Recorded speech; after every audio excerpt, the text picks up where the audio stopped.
তার জন্য ঈশ্বর পিতা পুত্র পবিত্র আত্মাকে জানাই অসংখ্য অসংখ্য ধন্যবাদ। জয় যিশু, হালেলুয়া। তাই আজ যদি আমরা ঈশ্বরের মনোনীত শিক্ষক, আর আমাদের সবার সেরা সর্বশিক্ষক হলেন, পৃথিবীর সর্বশ্রেষ্ঠ শিক্ষক হলেন প্রভু যিশু। আর প্রভু যিশু যাদেরকে মনোনীত করেছেন এই পৃথিবীর মাঝে, অনেককেই মনোনীত করেছেন অনেক মণ্ডলীর শিক্ষক করে, কারণ প্রভু যিশু তিনি দেহেতে এখন উপস্থিত নেই, তাই তিনি আত্মাতে উপস্থিত আছেন। তাই তিনি আত্মাতে প্রত্যেকটা শিক্ষককে পরিচালনা করেন।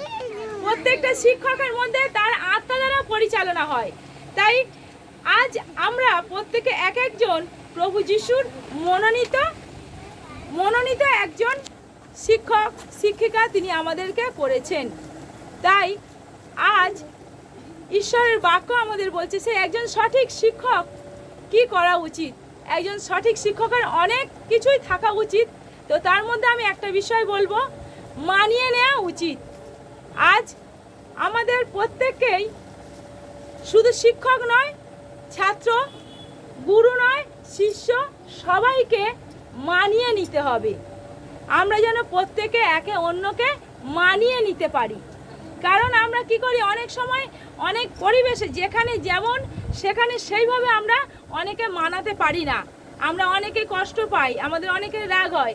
কিন্তু আজ আমরা যদি বাক্য দেখি 2 করিন্থীয় 11 অধ্যায় 24 থেকে 27, এখানে প্রেরিত পৌল কত কষ্টের মধ্য দিয়ে তিনি সুখবর প্রচার করেছেন। এই প্রভু যিশুর সুখবর প্রচার করতে গিয়ে তাকে বহু কষ্ট পেতে হয়েছে, তাকে চাবুকের আঘাত খেতে হয়েছে, তাকে নদীর মধ্যে ডুবেও থাকতে হয়েছে, এই রকম পরিস্থিতির মধ্যেও খিদেও কষ্ট পেতে হয়েছে।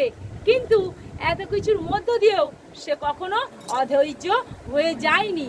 সে কিন্তু সব কিছুর মধ্যে দিয়েও নিজেকে মানিয়ে নিয়েছে যে আমাকে এইগুলো করতে হবে, কারণ আমি একজন খ্রিস্টের সুখবর প্রচারক। তাহলে আজকে ঈশ্বর আমাদেরকে মনোনীত করেছেন, কালকে আপনাদেরকে মনোনীত করবেন, কারণ পরস্পর একজনকে সেই জায়গায় আজকে আমি এই জায়গায় দাঁড়িয়ে আছি, পরবর্তীকালে আজকে আপনাদেরকেও এই জায়গায় দাঁড়াতে হবে। এই জায়গায় দাঁড়াতে হবে, কারণ একা একা সব কিছু করা সম্ভব নয়।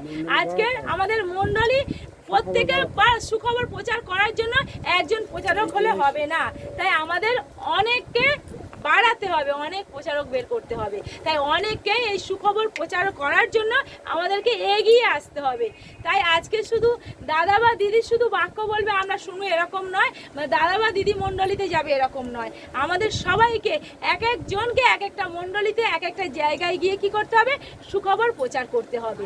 আর সেই জন্যই এই শিক্ষা আমাদেরকে সেই শিক্ষা দিচ্ছে যে প্রেরিত পৌল যে কষ্টের মধ্য দিয়েও নিজেকে সঠিকভাবে সব কিছু মানিয়ে নিয়ে প্রভুর প্রচার কার্যে, প্রভুর সেবা কার্যে এগিয়ে গিয়েছিল। তাই আমরাও যেন সবাই সব কিছুর মধ্য দিয়ে আজকে আমাদের এই প্রচার কার্যে অনেক কষ্ট পেতে হবে, অনেক সমস্যা আসবে, অনেক বাধা আসবে যে কোনো দিক থেকে। আজকে আমরা যাদের কাছে বাইবেল আছে আমরা প্রত্যেকে যদি ওই জায়গাটা পাঠ করি, 2 করিন্থীয় 11 অধ্যায় 24 থেকে 27 পর্যন্ত প্রত্যেকে আমরা পাঠ করলে বুঝতে পারবো যে প্রেরিত পৌলকে কতটা কষ্টের মধ্যে তাকে এই সুখবর প্রভুর সেবা কার্য করতে হয়েছিল। তাই আমরা যেন এই সেবা কার্য করতে গিয়ে কেউ যেন বিরক্তি প্রকাশ না করি, আমরা কেউ যেন কষ্ট পেয়ে পিছিয়ে না পড়ি, আমরা যেন কেউ দুঃখ পেয়ে কেউ এগিয়ে না পিছন ফিরে না তাকাই, সামনের দিকে যেন এগিয়ে যাই। তাই যত দুঃখ কষ্ট বাধা আসুক, যত বাধা বিপদ, থাকবো আমি স্থির, তুমি শুধু বন্ধু গো সকল পাতকীর। তাহলে প্রভু আমাদের বন্ধু হয়ে সকল মানুষের সবার সাথে আছে। তাহলে প্রভু আমাদের হাতকে শক্ত করে ধরে রেখেছে, আর আমাদের কি করতে হবে, এগিয়ে যেতে হবে, সেই প্রভু যিশুর নাম নিয়ে তার সেবা কার্যে এগিয়ে যেতে হবে। আজ শুধু এই জায়গায় আমি নয়, আমার এই জায়গায় আজকে প্রত্যেকে আপনাদের পরবর্তীকালে এই জায়গায় আপনাদেরও আসবে। তাই আমাদের প্রত্যেকেরই সবাই একই মানুষ, একই আমরা, কেউ আলাদা নই। তাই আমাদের প্রত্যেককে অবশ্যই মানিয়ে নিতে হবে। আর একটা বিষয় বলি, আমাদেরকে ক্ষমা করতে হবে। আমাদের প্রত্যেককে ক্ষমা করতে হবে। যে অনেকে আমরা কি করি, আমি বড়, আমি ক্ষমা করব না, ও ছোট, ও আমাকে এই কথা বললো না। কারণ প্রভুর বাক্য বলে যে নিজে বড় হতে চায় তাকে আগে কি করতে হবে, অনেকের দাস হতে হবে। তাই আজ যদি আমরা কেউ নিজেকে বড় জায়গায়, এই জায়গায় দাঁড় করাতে চাই, তাহলে আমাদেরকে কি করতে হবে, নিজেকে দাস হতে হবে, একে অন্যের সেবা করতে হবে, একে অন্যের দাস হতে হবে, একে অন্যের কাছে নিজেকে নিচু করতে হবে, নত হতে হবে, নম্র হতে হবে। আর এটাই হলো একজন সঠিক শিক্ষকের গুণ। একজন সঠিক শিক্ষকের মধ্যে এই গুণগুলো অবশ্যই থাকা উচিত। তাই আজ আমি শুধু শিক্ষিকা নয়, আমি শুধু শিক্ষক নয়, আজকে আমরা প্রত্যেকেই এক একজন শিক্ষক শিক্ষিকা। হালেলুয়া। আজ আমরা প্রত্যেকেই এক একজন শিক্ষক শিক্ষিকা। কেউ না কেউ কোনো জায়গায় না কোনো জায়গায় তাকে শিক্ষা দিতে হয়। কাউকে সংসারে শিক্ষা দিতে হয়, কাউকে স্কুলে শিক্ষা দিতে হয়, কাউকে কোনো কাজের জায়গায় শিক্ষা দিতে হয়। যে কোনো জায়গায় আমরা দেখবো প্রত্যেকে, আমরা যদি নিজেদেরকে চিন্তা করি, আমরা কোনো না কোনো জায়গায় আমরা প্রত্যেকেই কিন্তু এক একজন শিক্ষক।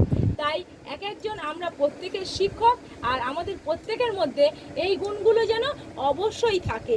আর এই গুণগুলো যখন থাকবে, তাহলে আমরা সেই সঠিকভাবে এগিয়ে যেতে পারবো, সঠিকভাবে এগিয়ে যেতে পারবো।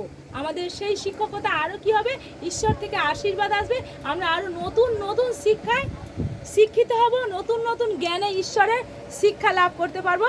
কারণ যেমন সলোমনের কি ছিল, কোনো জ্ঞান ছিল না, আর সলোমন ঈশ্বরের কাছে শুধু জ্ঞান চেয়েছিল, আর তাকে এমন জ্ঞান দেয়া হয়েছিল, সে কি করেছিল, সমস্ত মানুষের থেকে তার জ্ঞান হয়েছিল সর্বশ্রেষ্ঠ।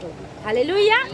তাই আজ আমরা যেন প্রভুর জ্ঞানে, প্রভুর শিক্ষায় বেড়ে উঠতে পারি, আর আমরা সবাই যেন এক হয়ে মানিয়ে নিতে পারি এবং একে অন্যকে যেন ক্ষমা করতে পারি। হালেলুয়া। ঈশ্বর তাই আপন বাক্যে প্রত্যেকটা সন্তানকে আশীর্বাদ করুক। আমেন। জয় যিশু। হালেলুয়া।